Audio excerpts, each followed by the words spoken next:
उपचुनाव में जीत के बाद रैगांव पहुंचे कमलनाथ, बीजेपी को बताया गुमराह करने वाली पार्टी। मध्य प्रदेश के पूर्व मुख्यमंत्री और प्रदेश कांग्रेस अध्यक्ष कमलनाथ रैगांव विधानसभा सीट पर कांग्रेस की जीत के बाद सतना पहुंचे। इस दौरान कमलनाथ ने रैगांव की जनता का आभार माना। कमलनाथ ने भोपाल के हमीदिया अस्पताल में हुई बच्चों की मौत पर शिवराज सरकार को आड़े हाथों लिया। कमलनाथ ने कहा कि सरकार बच्चों की मौत को दबाने की कोशिश कर रही है। भाजपा सरकार लोगों को गुमराह कर रही है। कमलनाथ ने जनता को संबोधित करते हुए कहा कि आपने मुझे बल और शक्ति दी। पिछले 5 महीने में 4 उपचुनाव हुए, जिनमें से कांग्रेस ने दमोह रैगांव का चुनाव जीता। जोबट, पृथ्वीपुर और खंडवा की कहानी कुछ और है। इन सीटों पर बीजेपी ने पैसे, प्रशासन और पुलिस के दम पर चुनाव जीता है। बीजेपी ने इन चुनाव को लूटा है। रैगांव में 313 बूथ में करीब 200 बूथों में हमने जीत हासिल की। जनता ने भाजपा की पारंपरिक सीट पर कांग्रेस को जिताकर अच्छा संदेश दिया।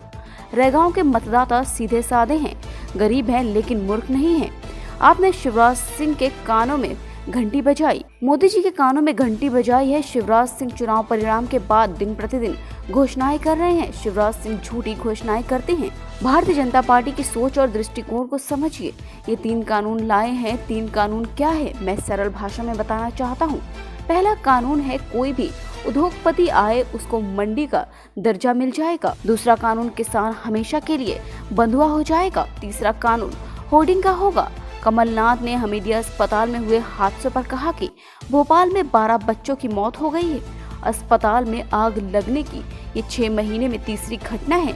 मैं अस्पताल में गया था, माताएं चिल्ला रही थी। अस्पताल में 150 बच्चे थे, 40 बच्चे गायब हो गए। सरकार कहती है कि 4 बच्चों की मौत हुई है। इस मामले को दबाने और छुपाने की राजनीति कर रही है। कमलनाथ ने कहा कि मोदी जी ने 2013 में 2 करोड़ नौजवान को रोजगार देने की बात कही थी, 15 लाख रुपए देने की बात कही थी, किसान को 50% नफा की बात कही थी, लेकिन 2019 में राष्ट्रवाद पाकिस्तान की बात करने लग गए।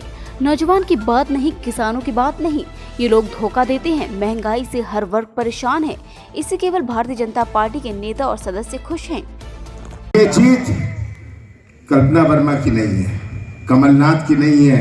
ये जीत हर कांग्रेस कार्यकर्ता, हर कांग्रेस के परिवार की है।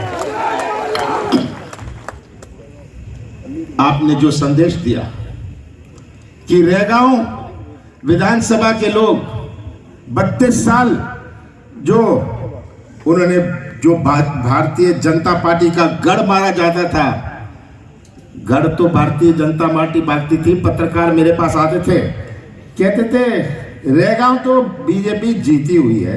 पहले दिन से मुझे कहते थे जीती हुई है। मैं उनसे जवाब में एक बात कहता था कि हमारे रैगांव के लोग के मतदाता सीधे साधे हैं, सरल स्वभाव के हैं, गरीब हैं पर मूर्ख नहीं है। और यही आपने साबित किया, बिकाऊ नहीं है, यह आपने साबित किया। और अभी राहुल जी कह रहे थे कि अगर कांग्रेस अपनी कमर ठान ले तो कोई बीजेपी का पुलिस, कोई बीजेपी का प्रशासन, कोई बीजेपी का पैसा कांग्रेस को हरा नहीं सकता। ये आपने ये संदेश दिया है।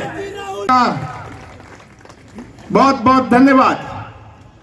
आपने मुझे बल और शक्ति दी। केवल मुझे ही बल और शक्ति नहीं दी, आपने जो संदेश हर कांग्रेस के परिवार के सदस्य को दी, आप सबका बहुत बहुत धन्यवाद। जय जय कमलनाथ, जय जय कमलनाथ। पिछले 5 महीने में 4 उपचुनाव हुए हैं। दमोह का हुआ, अजय टंडन जी जीते। हमारा रैगांव का हुआ, हम जीते। और जोबट और पृथ्वीपुर और खंडवा की कहानी कुछ और है। उसका सामना आपको भी करना पड़ा। बीजेपी का सामना नहीं था, उनके पैसे, प्रशासन और पुलिस का सामना करना पड़ा। और जो हरकतें हुई वहां, मैं जानता हूं कि ये चुनाव जीता या लूटा। लूटा है ये चुनाव। हमारे रैगांव में 313 बूथ में से हम लगभग 200 बूथ जीते। आप सबको बहुत बहुत बधाई देना चाहता हूं। जिंदाबाद जिंदाबाद। और जो घंटी बजाई है, आपने शिवराज सिंह जी के कानों में घंटी बजाई है, मोदी जी के कानों में घंटी बजाई है। अभी हाल में भोपाल में 12 बच्चों की मौत हो गई। 6 महीने में तीसरी दफे आग लगी अस्पताल। मैं कल गया था, चिल्ला रहे थे माताएं कि मेरा बच्चा पता नहीं। 150 बच्चे थे, 40 बच्चों का पता है, बाकी बच्चे कहां गए? और सरकार कहती है 4 की मौत हुई। मुझे तो अस्पताल में कहा कितनों की मौत हुई।